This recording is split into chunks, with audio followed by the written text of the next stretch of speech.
Hello everyone, welcome to my channel. Let's continue with the question answer series of CPC. आज हम question number 2 करेंगे. तो question number 2 में भी दो पार्ट है. पहले मैं फर्स्ट पार्ट की वीडियो बनाऊंगा. क्वेश्चन है define degree, what are its essential and kind, explain the difference between preliminary and final decree.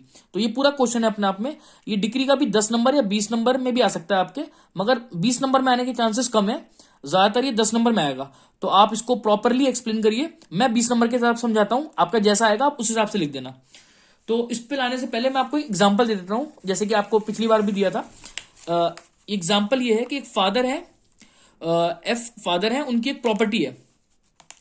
अब फादर की डेथ हो गई. डेथ के बाद उनके दो बेटे थे, सन ए और सन बी. अब दोनों को 1/2 जानी चाहिए प्रॉपर्टी. अब ये सन की भी डेथ हो गई. लेट सपोज सन की डेथ हो गई और इसकी वाइफ भी है भी. तो ये वाला बेटा कह रहा है कि ये प्रॉपर्टी पूरी मेरी है. इसको फुल क्लेम कर रहा है कि ये मेरी प्रॉपर्टी है, मेरे बाप भाई नहीं रहा, अब ये पूरी मेरी है.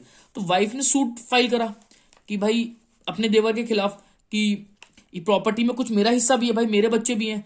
तो बाद में जब पूरी प्रॉपर ये केस फाइल हुआ, प्लेंट गई, रिटर्न स्टेटमेंट लगा, उसके बाद पार्टी की अपीयरेंसेस हुई, सारी एविडेंस हुए, आर्ग्यूमेंट हुई. अब सबके बाद फाइनल आर्ग्यूमेंट होने के बाद जजमेंट आ गई. जजमेंट के बाद डिक्री आ गई. डिक्री आई वाइफ के फेवर में. फेवर में मेरे कहने का मतलब है, जज ने भी इस बात को कही कि भाई 1/2 आपका हिस्सा बनता है, एक बेटे का 1/2 इनका. अब इसका हस्बैंड नहीं रहा तो अब ये इसकी वाइफ को मिलेगा, आगे इसके बच्चों को जाएगा. तो ये आया फैसला. तो आप समझ सकते हैं डिक्री एक तरीके का फैसला होता है, मगर ये लीगल टर्म्स में हमें इसको समझना है तो इसकी डेफिनेशन पे जाना पड़ेगा, जो कि सेक्शन 2 के सबसेक्शन 2 में दे रखी है. अब मैं आपको आंसर में ले आता हूं, जो हमारे पास आंसर क्वेश्चन आंसर सीरीज है उसका जो क्वेश्चन नंबर 2 है. तो ये दे रखा आपका सेक्शन 2 के सबसेक्शन 2 में. अभी क्या है, decree means the formal expression of an adjudication which so far as court expressing it conclusively determines the right of the parties with regard to all or any of the matter in controversy in the suit and में either preliminary और final. अभी क्या कह दिया, बहुत बड़ा सा definition है, मगर एक एक वर्ड की यहां बहुत इंपॉर्टेंस है. जैसे कि adjudication, conclusively determine, right of the parties, controversy, matter in controversy, suit, preliminary और final. और ये कुछ इसके कौन कौन से डिग्री नहीं होगा, शेल नॉट इंक्लूड, ये भी दे रखा है. और क्या क्या डिग्री होगा, किस किस को डिग्री माना जाएगा, वो भी दे रखा है. और एक एक्सप्लेनेशन है इसकी. तो हम सबको पूरे डिटेल में पढ़ेंगे. तो पहले मैं इसके एसेंशियल आपको बता देता हूं. देखिए, जो मैंने वर्ड को हाईलाइट करा, तो अब आप देखिए, जैसे कि मैंने बोला फॉर्मल एक्सप्रेशन. तो डिग्री क्या होती है, एक फॉर्मल एक्सप्रेशन होती है. फॉर्मल का एक्सप्रेशन का कहने का मतलब है कि अब कोई डिग्री आ गई तो अब जज जो मुंह से तो नहीं बोलेगा उसको कि भाई ये फैसला है. भाई कल को उसकी एग्जीक्यूशन भी होगा. एग्जीक्यूशन में अब आप एग्जीक्यूट कराने जा रहे हो डिग्री, तो जज ने क्या फैसला सुनाया तो कुछ रिटर्न में होना चाहिए ना कि भाई क्या फैसला आया. तो रिटर्न में जो फॉर्मेट अवेलेबल है जिसमें ये डिग्री आती है जजमेंट के बाद, जिस पेज पर जो प्रॉपर फॉर्मेट फॉलो करते हुए, इसलिए कहलाती है फॉर्मल एक्सप्रेशन. ये इनफॉर्मल एक्सप्रेशन नहीं है कि किसी ने ऐसे भी बोल दिया. तो ये फॉर्मल एक्सप्रेशन है. अभी मैं सबके एक डिटेल में जाऊंगा. एडजुडिकेशन का मतलब होता है एप्लीकेशन ऑफ जुडिशियल माइंड, यानी कि जो भी मैटर, जो भी कंट्रोवर्सी है जो डिसाइड हो रही है, वो एडजुडिकेट हो रही है, यानी कि जुडिशियल माइंड लगा रहा है जज अपना. प्रॉपर एविडेंसेस आ रहे हैं, उसके बाद मेरिट पर डिसाइड हो रहा है, एडजुडिकेशन हो रहा है इसका. अब क्या है, कॉन्क्लूसिव डिटरमाइन, यानी कि जो भी राइट कंट्रोवर्सी में है, जो भी कंट्रोवर्सी में राइट है, तो उसका जो है डिटर्मिनेशन कॉन्क्लूसिव होगा, फाइनल डिटर्मिनेशन होगा. ये नहीं कि अब उसके बाद अब जज ने कुछ फैसला दे दिया तो कुछ अभी ये बचता है, उसमें ये बचता है, इफ बट कुछ नहीं. जो डिसीजन आएगा पूरा डिसीजन आएगा. ठीक है. और राइट, भाई जब आप जा रहे हो कोर्ट में जा रहे हो तो किसी राइट को लेके जा रहे हो अपना. अब जैसे कि वाइफ का राइट था उस प्रॉपर्टी पे, मगर उस राइट का उसके देवर ने उसका उल्लंघन करा, तो राइट कंट्रोवर्सी में था उसका, उसी के लिए हो गई वहां पर. और एडजुडिकेशन मतलब होता है जुडिशियल माइंड, तो जज ने उसी पर अपना जुडिशियल माइंड लगाया है ना. अब all or any of the matter, जो भी मैटर है कंट्रोवर्सी में, चाहे पूरी जो भी बात हो, चाहे जितना भी मैटर कंट्रोवर्सी में है, उसका पूरा डिटर्मिनेशन होना चाहिए. और ये कब होगा, जब आप सूट फाइल करोगे. बिना सूट के नहीं होगा. तो अब हम इसको, ये तो डेफिनेशन है, ये आप इसको रीड करेंगे, मैंने रीड कर दिया है. अब एक एक इसके जो एसेंशियल है, मैं ये इसमें भी दिखा देता हूं आपको. देखिए साफ साफ इसमें भी लिखा हुआ है एसेंशियल क्या है इसका. There must be an adjudication, there must be an adjudication. अब एडजुडिकेशन का मतलब होता है कि कोर्ट अपना जुडिशियल माइंड लगाएगा. इस केस में कोर्ट अपना जुडिशियल माइंड लगाएगा. जुडिशियल माइंड लगाने का मतलब है कि प्रॉपर मेरिट पे केस डिसाइड होगा, तब जाके मतलब जो जज है वो जुडिशियसली एक्ट करेगा। अब जैसे कि मान लीजिए अब आपने कोई, अब ये फैसला जो अभी एग्जांपल दिया है, गांव के सरपंच सुना दें या 4 लोग बैठ के डिसाइड कर दें, कहते हैं ये डिसीजन है, तो भाई ये कोर्ट से डिसाइड नहीं हुआ। जब तक जुडिशियल माइंड नहीं लगता तब तक वो डिक्री नहीं कहलाती है। इसीलिए एडजुडिकेशन का मतलब है जुडिशियल माइंड लगेगा उसमें। आप समझ रहे हो, जुडिशियल माइंड का मतलब ये नहीं कि कोई भी फैसला बैठ के डिसाइड कर देगा, ये जज ही डिसाइड करेगा, ये जज ही डिसाइड करेगा, इसलिए इसको एडजुडिकेशन बोला है। अब वो अच्छा हुआ, अब एडजुडिकेशन होगा कब भाई? एडजुडिकेशन किसी सूट में तो होगा, किसी सूट में तो होगा, तो इसलिए लिखा है such adjudication must have given in a suit, एक सूट में होना चाहिए। It must have determined the right of the parties. अब राइट ऑफ द पार्टीज जैसे मैंने आपको बताया कि वाइफ का राइट था उस प्रॉपर्टी पे, और वही राइट जो है कंट्रोवर्सी में आ गया, कंट्रोवर्सी इन द सूट। भाई जो सूट लाया है वो, अच्छा सूट क्या होता है अभी आएगी उसकी डेफिनेशन। सूट का मतलब होता है जैसे ही आप अपना प्लेंट को प्रेजेंट करते हैं, presentation of plaint is a suit, जो कि ऑर्डर 4 आप पढ़ेंगे, अब मैं आऊंगा उस पर भी, और रेड विथ सेक्शन 26, तो वो सूट होता है। तो कहने का मतलब है जो राइट थी आपकी वो कंट्रोवर्सी में थी, इसीलिए तो आप कोर्ट गए। भाई कोर्ट में तो कोई ऐसा तो जाएगा नहीं कि जैसा अब ऐसे ही चला गया कि भाई जाके बता दिया कि भाई ये मेरा राइट है, मैं यहां पे रह रही हूं। अब मान लो अगर वाइफ को प्रॉपर्टी मिल जाती तो क्यों जाती? झगड़ा है तभी तो जा रही है ना, कंट्रोवर्सी है कुछ तभी तो जा रही है, बिना झगड़े के कोई कोर्ट क्यों जाएगा? ठीक है, अब आगे जाते हैं। सच डिटर्मिनेशन मस्ट बी कॉन्क्लूसिव, और जो अगर कोर्ट डिसाइड करती है उस पर फैसला देती है तो कॉन्क्लूसिव डिटरमाइन करेगी, ये नहीं कि आधा अभी आधा बाद में, मतलब उस जिस पार्ट पे डिसाइड कर रही है उसको पूरा डिसाइड करेगी। ठीक है, there must be a formal expression, और फॉर्मल एक्सप्रेशन होगा, ऐसे ओरली नहीं।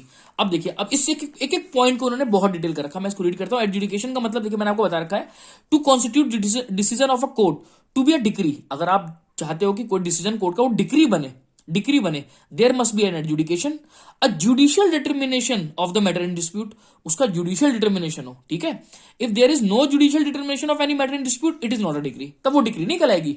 गांव के सरपंच हम 4-5 लोग मिलकर बैठ के डिसाइड करें, वो डिग्री नहीं है। डिग्री होती है जब जज डिसाइड करे।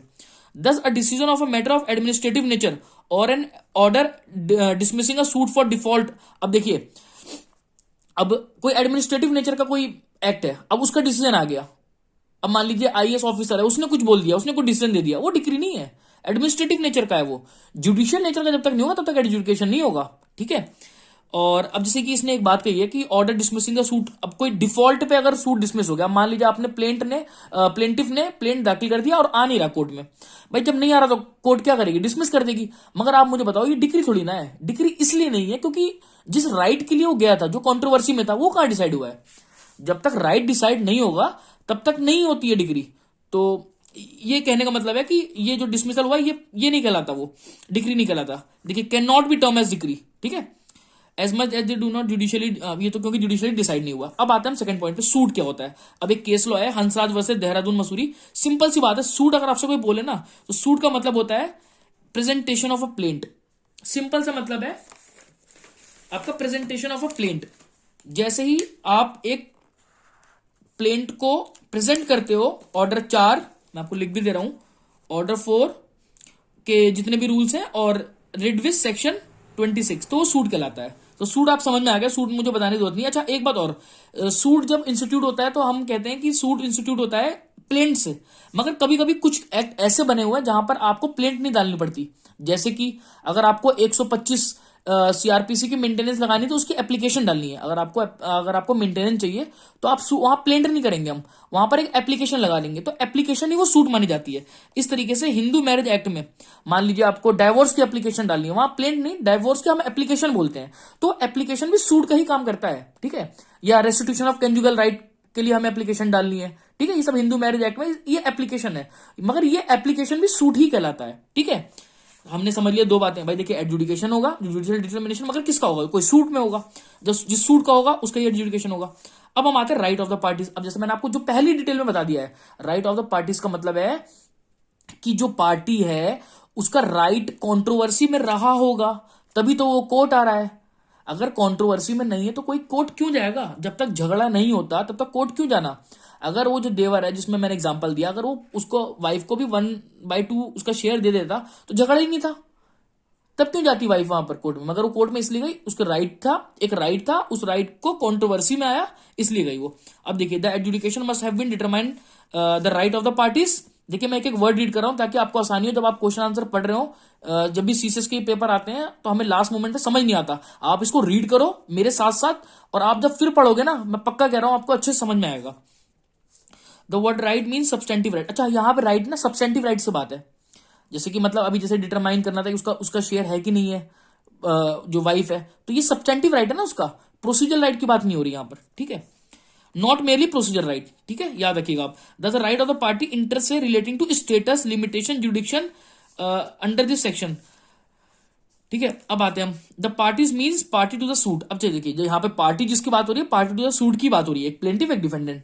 जैसे कि अगर वाइफ ने केस फाइल करा, जो केस फाइल करता है वो प्लेंटिफ होता है, ठीक है, यानी कि वादी, और एक दूसरा एक पक्ष होता है प्रतिवादी, यानी कि डिफेंडेंट, जो अपना रिटर्न स्टेटमेंट अपना डिफेंस लेता है जो, ठीक है, ये भी हो गया हमारा, ठीक है। अब इसको आप पढ़ना, अब जो कोई स्ट्रेंजर है तो वो तो उससे सूट से क्या मतलब है, तो उसके लिए डिक्री नहीं आती, जो पार्टी होती है उसी के लिए आती है। अच्छा, ये हमने पढ़ लिया, the expression matter in controversy refer to the subject matter of the suit which reference to which relief is sought. भाई अब जिस चीज के लिए हमें रिलीफ चाहिए, जिस काम के लिए जो हम आए हैं, जो हमें जो रिलीफ चाहिए, कि जैसे वाइफ चाह रही थी कि मुझे 1/2 वन हाफ शेयर मिल जाए, तो वो मैटर इन कॉन्ट्रोवर्सी था, उसके लिए वो रिलीफ चाह रही है, ठीक है, तो उसी का वही राइट उसका कॉन्ट्रोवर्सी में था, ठीक है। अब आगे आ जाते हैं हम, ये भी आप रीड कर लीजिएगा, ये भी एकदम सेम है। अच्छा एक बात और बता दूं, कुछ इंटरलोकेटरी ऑर्डर्स होते हैं, इंटरलोकेटरी ऑर्डर जो हम बीच में पास करते हैं, जैसे कि मान लो कोई घर बना रहा था अपना, अब एक पार्टी कह रही है वो घर मेरा है, तो अब वो दूसरा पार्टी घर बनाया जा रहा है उस पर, तो लोग कोर्ट के पास जाके कहेंगे सर आप इंटरलोकेटरी ऑर्डर पास कर दीजिए, मतलब स्टे लगा दीजिए उस पर एक, ठीक है, टेम्परेरी इंजंक्शन लगा दीजिए उस पर कि भाई वो आगे बनाए ना, या आगे सेल ना कर दे, ठीक है। और आप मुझे बताओ, ये इंटरलोकेटरी ऑर्डर्स जो होते हैं इसको डिक्री थोड़ी ना बोलेंगे, क्यों? क्योंकि जो राइट कंट्रोवर्सी में वो तो ये था ना कि भाई वो घर उस पार्टी का है। एग्जाम्पल, अगर ए का घर है और वो कह रहा है कि भाई बी को रोका जाए, ये घर मेरा है, मुझे मेरा घर टाइटल दिलवाया जाए और इसको रोका जाए घर बनाने से, तो जो घर बनाने से रोकना है वो फाइनली डिसाइड कहां कर रहा है ना, उसके राइट को कहां डिसाइड कर रहा है, तो जब तक राइट डिसाइड नहीं होता तब तक वो डिक्री नहीं कहलाती, ठीक है। तो जो इंटरलोकेटरी ऑर्डर होते हैं, जो बीच बीच में कोर्ट जो दे देती है, तो वो नहीं कहलाता डिक्री, ठीक है, याद रखिएगा आप, देखिए नॉट डिक्री, ठीक है। अब आ जाते हैं हम कॉन्क्लूसिव डिटर्मिनेशन। मैंने आपको बताया जो भी डिसाइड करेगा कॉन्क्लूसिव डिटर्मिनेशन, वाइफ को जो शेयर दिया तो वो कॉन्क्लूसिव डिटरमाइन कर दिया, अब उसमें कोई इफ बट नहीं लगेगा कि नहीं अच्छा ऐसा होगा तो ही वाइफ को मिलेगा, नहीं, सिंपल सी बात है, अगर वो हस्बैंड मर गया और वाइफ है, उसके बच्चे हैं, तो उसके हस्बैंड का शेयर था, तो अब उसके बच्चों को जाएगा, सिंपल सी बात है, ठीक है। तो conclusive determination, such determination must be conclusive in nature, in other word determination must be final and conclusive as regard the court which passes it, ठीक है। अब हम आ जाते हैं फॉर्मल एक्सप्रेशन पर। अब फॉर्मल एक्सप्रेशन मैंने आपको बताया कि कोई कोर्ट जो भी अपनी जजमेंट के बाद डिग्री देगी, अब ओरली तो बोलेगी नहीं, फॉर्मली एक्सप्रेस करेगी उसको, इनफॉर्मली तो होगा नहीं। तो जो फॉर्मल एक्सप्रेशन का मतलब होता है कि वो एक प्रॉपर फॉर्मेट में आएगा, कल को उसकी, अब आप देखना, कल को उसकी अगर एग्जीक्यूशन में जाओगे आप और दूसरी पार्टी एग्जीक्यूशन को नहीं होने दे रही, तो आप जाओगे ना कि भाई सर हमारी एग्जीक्यूट कराओ, तो जज देखेगा भाई मैंने क्या ऑर्डर दिया था, क्या जजमेंट दिया था, है ना, क्या डिग्री थी मेरी, तो वो देखेगा ना उसको पहले, तो फॉर्मली एक्सप्रेस होना चाहिए ना वो, तो इसलिए यहां फॉर्मली का मतलब फॉर्मेट है proper, there must be formal expression of such education, all requirement of forms, देखिए लिखा है साफ साफ, फॉर्म जो भी जिस फॉर्म में डिग्री बनती है उसको प्रॉपर फॉर्मेट में आएगी, ठीक है। And the degree follow the judgment. अच्छा जजमेंट आपको बता दूं, जजमेंट पूरा डिटेल में होता है ना, डिग्री सिर्फ एक पेज में आती है कि भाई क्या क्या पार्टी का राइट डिसाइड हो गए, ठीक है। नो अपील लाइज, अच्छा ये तो हो गया। अब हम देखिए कुछ एग्जांपल्स हैं जो डिग्री है, जैसे कि order of abatement of suit. अब मान ली कोई पार्टी की डेथ हो गई, तो और अब वो ऐसा सूट था कि मान लीजिए कि वो पेंटिंग बनानी थी उसको, अब वो पार्टी मर गया तो अब सूट ऑटोमेटिकली अबेट हो गया, है ना, तो ये सब डिग्री है अपने आप में। Dismissal of appeal as time barred, dismissal of suit और appeal want of evidence of proof, ठीक है। रिजेक्शन ऑफ प्लेंट, ये देखिए अब आपको बताऊंगा, रिजेक्शन ऑफ प्लेंट एक बहुत बड़ा टॉपिक है, डिग्री की डेफिनेशन में दे रखा है। रिजेक्शन ऑफ प्लेंट को भी ना डिग्री माना जाता है, एक तरीके से डीम डिग्री है। अब रिजेक्शन ऑफ प्लेंट क्या होता है, ये एक टॉपिक अपने आप में है, ऑर्डर 7 रूल 11 के अंदर, उसमें कुछ पॉइंट्स है किस किस चीजों को रिजेक्शन ऑफ प्लेंट कहा गया है। और आप याद रखना, रिजेक्शन ऑफ प्लेंट को डीम डिग्री माना जाता है।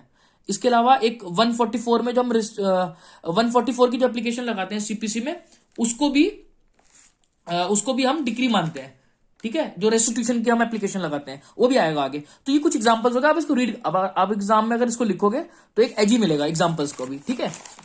अब हम आते हैं एग्जांपल्स और आगे के एग्जांपल्स पर कि जो डिक्री नहीं है। अब जैसे कि dismissal of appeal for default.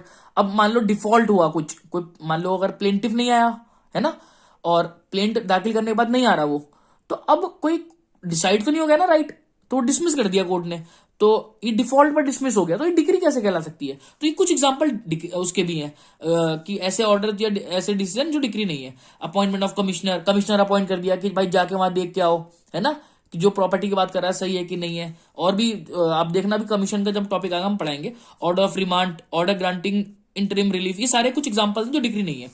अब देखिए भाई, अब आगे आता है काइंड्स ऑफ डिग्री। अब ये क्या है, प्रिलिमिनरी डिग्री, फाइनल डिग्री और partly preliminary and partly final. ये तीन प्रकार की डिग्री है, प्रिलिमिनरी डिग्री, फाइनल डिग्री और partly preliminary and partly final. अब ये क्या, अब मैं आपने सोच रहा होगा कि इन्होंने बोला था कि सर ने कि कॉन्क्लूसिव डिटर्मिनेशन होना चाहिए, मतलब कुछ भी इफ बट नहीं होना चाहिए। तो ये प्रिलिमिनरी का मतलब क्या है, मैं आपको बताता हूँ प्रिलिमिनरी का मतलब क्या है, एक एग्जांपल से बताता हूँ। मान लो एक घर था, उसके फादर, जिसका घर था वो फादर डेथ कर गए, तो चार बेटे हैं इनके।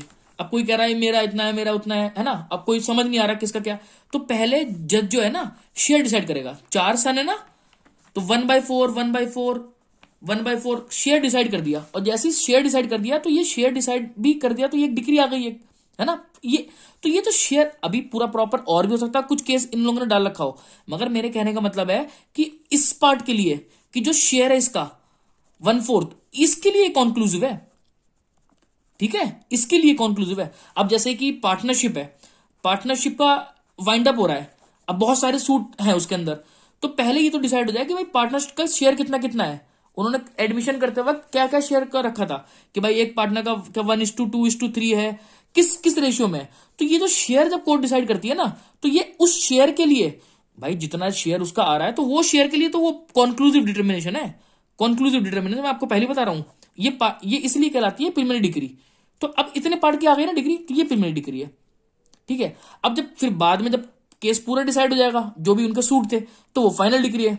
और अच्छा, ये जो कॉन्क्लूसिव मैं आपको बता रहा हूं, इसकी भी आप अपील कर सकते हैं।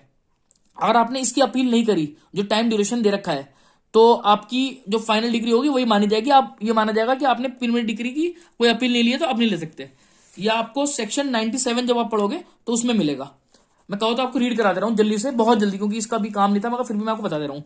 Appeal from final degree where no appeal from preliminary degree. क्या मतलब इसका, where any party agree by preliminary degree pass after the commencement of this court does not appeal. यानी कि अगर कोई प्रीलिमिनरी डिग्री आ गई है और कोई पार्टी जो है अपील नहीं करती उसकी, है ना, जो भी प्रिस्क्राइब टाइम है उसके अंदर तक, he shall be precluded from disputing is correctness in any appeal which may be preferred from the final decree. अब फाइनल डिग्री में अगर किसी पार्टी ने प्रीलिमिनरी डिग्री की अपील नहीं लिया, है ना, जो टाइम ड्यूरेशन है, तो फाइनल डिग्री जब आ गई तो आप अब नहीं ले सकते। अब जो जो प्रीलिमिनरी डिग्री आई है उसकी अपील जो आपने तब नहीं लिया, अब नहीं ले सकते। तो मैंने आपको देखिए दिखावा भी दिया, तो आप इसको भी ऐड कर सकते हो अपने में आंसर में, ठीक है, और सेक्शन के साथ 97, ठीक है। तो आपको ये समझ में आ गया होगा प्रीलिमिनरी डिग्री क्या होती है, ये मैंने आपको समझा दिया। अब आ जाते हैं अपने क्वेश्चन आंसर्स पे, तो मैं इसे पढ़ लेता हूं एक बार। Where an adjudication decide the right of the party with regard to all or any of the matter in controversy but does not completely dispose of the suit. मतलब सूट अभी डिस्पोज नहीं हुआ पूरा, मगर जो पार्ट हुआ है वो पूरा कॉन्क्लूसिव डिटरमाइन हुआ है। तो a preliminary decree is pass in those cases in which court has first to adjudicate upon the right. देखिए, राइट ऑफ द पार्टीज, मैंने आपको क्या बताया कि जैसे कि अभी ये पार्टनरशिप का कितने शेयर है, ये डिसाइड करना भी तो एक डिग्री है ना, एक, क्योंकि कॉन्क्लूसिव डिटरमाइन हो गया कि भाई अब ये शेयर है आपका, ठीक है। अब आते हैं फाइनल डिग्री पे। अ डिग्री में be said to be final in two ways. कब कहलाएगी, when within the prescribe period no appeal is filed. भाई जब आपका जो प्रिस्क्राइब पीरियड में अपील फाइल करनी थी, अब एक प्रीलिमिनरी डिग्री आ गई है मान लो आपने, या कोई भी डिग्री आ गई है, अब आपने उसकी अपील करी नहीं। और याद रखना हमेशा अपील डिग्री की होती है। अगर आपने अपील नहीं करा डिग्री की, तो माना जाएगा कि वो फाइनल हो गई है, जाहिर सी बात है। और when the degree so far regard the court expressing completely dispose the suit. अब पूरा ही सूट को अगर डिस्पोज कर दिया है ना, तो वो भी एक फाइनल डिग्री है। तो आपको समझ में आ गया वो फाइनल डिग्री क्या है। जैसे कि उस केस में वाइफ को पूरी 1/2 शेयर मिल गया, तो वो फाइनल डिग्री थी, ठीक है। अब हम आते हैं partly preliminary and partly final decree. अब ये क्या है भाई, ये पार्टली प्रीलिमिनरी और पार्टली फाइनल, तो ये इसका क्या मतलब है। अ डिग्री में भी partly preliminary and partly final. Example, in a suit of possession of immovable property and mesne profit. अब देखिए, अगर आपने एक सूट फाइल करा पोजीशन के लिए कि भाई मेरा इस पे कब्जा दिलवाओ, ठीक है, और आपने मेसने प्रॉफिट के लिए भी करा। मेसने प्रॉफिट क्या होता है, मान लीजिए आपने कहा कि भाई मुझे उस पे कब्जा दिलवाओ, वो गैर कानूनी तरीके से वहां पे रह रहा है। अब जब तक वो रह रहा है, हो सकता है आपको रेंट आता, तो अब आपने कहा कि भाई मुझे वो रेंट भी दिलवाया जाए। अगर मैं वहां रह रहा होता तो मैं रेंट पे चढ़ाता तो मुझे 20,000 रुपए महीने के हिसाब से रेंट आता। तो आपने कहा एक तो मुझे पोजीशन दिलवाओ और एक मेरा जो मेंसने प्रॉफिट है वो दिलवाओ। तो देखो डिक्री, अब इसमें क्या है कि डिक्री पार्टली प्रिमली, मान लो अगर डिसीजन इस पर आ गया, डिक्री पोजीशन ऑफ प्रॉपर्टी इस पर आ गया, इस पोजीशन का आपका डिक्री आ गई, ठीक है, और अभी हो सकता है मेंसने प्रॉफिट पर कोर्ट को लगता है अभी थोड़ा एक कुछ एविडेंस ले ली जाए या कुछ और आगे थोड़ा सा इंक्वायरी करवा ली जाए, ठीक है, तो उसके लिए अभी उन्होंने डिसाइड नहीं करा। तो इसलिए ये जो पार्टली प्रिलिमिनरी और पार्टली फाइनल कहला रही है ये, ठीक है। जैसे मैं आपको एग्जांपल भी उन्होंने दे रखा है, the former part of the decree is final. Farmer मतलब जो ये पहले की बात करा ना कि पोजीशन की, इसको तो फाइनल कर दिया। वाइल द लेटर पार्ट की mention profit can be drawn only after inquiry. देखिए साफ साफ लिखा है, मैं आपको जो बता रहा हूं ना वो तो ध्यान रखना कि इंक्वायरी अगर करवा लेंगे हम, अगर हम देखेंगे कि इंक्वायरी के बाद मेंशन प्रॉफिट मतलब अगर बनता है तो हम आपको देंगे, ठीक है। And the amount due is ascertained in such case even though the decree is not is only one, it is partly preliminary and partly final कहलाएगी। अब मैं जल्दी से आपको बता दे रहा हूँ difference between preliminary degree and final degree. क्या डिफरेंस है ये भी आपको आ सकता है, शॉर्ट में भी आ सकता है, और ये वैसे खैर ये इसी का पार्ट था। अब आप भी जानते हो a decree is preliminary when further proceeding have to be taken, मतलब अभी आगे और प्रोसीडिंग जाना है। जैसे कि मान लीजिए पार्टनरशिप का वो शेयर पार्टनर्स का डिसाइड हो गया, मगर सूट तो कुछ और था ना कि पार्टनरशिप को हमें डिसॉल्व करना है, कैसे कैसे क्रेडिटर को देना है, कुछ किसी ने कुछ केस लगा रखा है, कुछ क्रेडिटर्स ने कुछ कह रखा है कि भाई इसने हमारे पैसे नहीं दिए। सूट तो मेन वो था, मगर अभी कौन सा पार्टनर से कितना वो लेगा शेयर, तो पहले तो शेयर डिसाइड कर दिया, तो वो प्रिलिमिनरी डिक्री थी। Such a decree determine the right of the parties with regard to some or any of the matter in controversy. Some or any matter, तो देखिए इसमें लिखा है सिंपल सा मतलब प्रिलिमिनरी डिग्री का मतलब है कि completely decree have to be taken before the suit can be completely dispose. अभी और कुछ बाकी है इसके अंदर। अब in suit for possession and mention profit in administrative suit, ये एग्जांपल्स दे रखा है, आप एग्जांपल्स पढ़ लेना इसको। और the function of the final decree is merely to restate and apply precise what is preliminary decree has ordered the decree are in the same suit, and if the preliminary degree is set aside the final degree is automatically superseded। अब ये हो गया 10 in suit between the principal and agent or between the partner for account. देखिए example आ गया इसमें, as may found on due on taking account the court first find. देखिए the court पहले क्या डिसाइड करेगी कि प्रिंसिपल एजेंट कौन है, क्या उनका प्रिंसिपल एजेंट का रिलेशन है कि नहीं है, ठीक है। तो ये सब प्रिलिमिनरी डिग्री है, this is a preliminary degree. कितना अच्छा एग्जांपल दे रखा है, समझ सकते हैं इसको। तो यहां तक हो गया। अब उसके बाद ये बी क्वेश्चन की मैं अगली वीडियो बना दूंगा, वरना वीडियो बहुत लंबी हो जाएगी। अब आपको चाहिए इन क्वेश्चन आंसर को, जैसे मैंने पढ़ा आपने, हो सकता है आपको अगर नहीं समझ में आया एक बार आप दोबारा वीडियो देखो, मगर ये पक्की बात है अगर आप जब एक बार वीडियो देख लोगे तो आपको बड़ी आसानी से समझ में आएगा। ये साथ साथ रीड करते हुए मैंने आपको पूरा डिग्री बता दिया क्या है, एक बार फिर आसानी से बता देता हूं मैं कि decree mean the formal expression of an adjudication. Court अपना जुडिशियल माइंड लगाएगी, उसी को एडजुडिकेट करेगी और कंक्लूसिव डिटरमाइन करेगी भाई राइट ऑफ द पार्टीज का, ठीक है, राइट ऑफ द पार्टीज को, और जो भी मैटर थे कंट्रोवर्सी में, ठीक है, और उसके राइट को कंक्लूसिव डिटरमाइन कर देगी आदर। और ये डिक्री जो है प्रिलिमिनरी हो सकती है और फाइनल भी हो सकती है, और पार्टली प्रिलिमिनरी पार्टली फाइनल भी हो सकती है। मैंने आपको बता दिया, यहाँ लिखा है ना, इट में भी partly preliminary and partly final, explanation में दे रखा है। अब एक बात मैं आपको बता दे रहा हूं जल्दी से कि रिजेक्शन ऑफ प्लेंट को इन्होंने डीम डिक्री माना है। और सेक्शन 144 रेस्टिट्यूशन है। रेस्टिट्यूशन का मतलब ये होता है कि मान लो कोर्ट की गलती की वजह से एक डिक्री आई, एक पार्टी को बेनिफिट हो गया है ना, और दूसरी पार्टी कोर्ट में गई, जैसा थोड़ा एक गलत फैसले की वजह से उस पार्टी को बेनिफिट हो गया, तो मुझे रेस्टिट्यूट करा जाए, ठीक है। तो अब कोर्ट ऑर्डर करेगा भाई उसको रेस्टिट्यूट करो, जिसको गलती से बेनिफिट हो गया है उससे लेके जिस पार्टी को लॉस हुआ उसको दे दो, रेस्टिट्यूट कर दो, तो वो भी डिक्री माना गया 144 में, ठीक है। मगर डिक्री किसकी नहीं होगी, जिसकी अपील लाई करती है। भाई देखो अगर जिसकी अपील लाई करती है अभी, तो अभी आप उसको an adjudication from which an appeal लाए, तो आप फ्रॉम एन ऑर्डर, कोई किसी ऑर्डर से अपील लाई करती है, मतलब कोई ऑर्डर है अगर उससे अपील लाई करती है, उसकी अपील है, तो उसको डिक्री नहीं माना जाएगा। Any order of dismissal for default, मैंने आपको बता दिया अगर आप कोई डिफॉल्ट पे अगर कुछ अगर आपका डिफॉल्ट हो रहा है उसकी वजह से डिसमिसल हो रहा है सूट, तो अभी राइट पार्टी का डिसाइड नहीं हुआ है, इसलिए इसको डिक्री नहीं माना जाएगा। एक्सप्लेनेशन मैंने आपको बता दी, और एक एक चीज का मैंने आपको जो जो इसके था एडजुडिकेशन सारे पॉइंट भी समझा दिए। तो thank you for the video, और आप मेरे चैनल को लाइक करो, सब्सक्राइब करो, और प्लीज इसको ज्यादा ज्यादा शेयर करो। Thank you.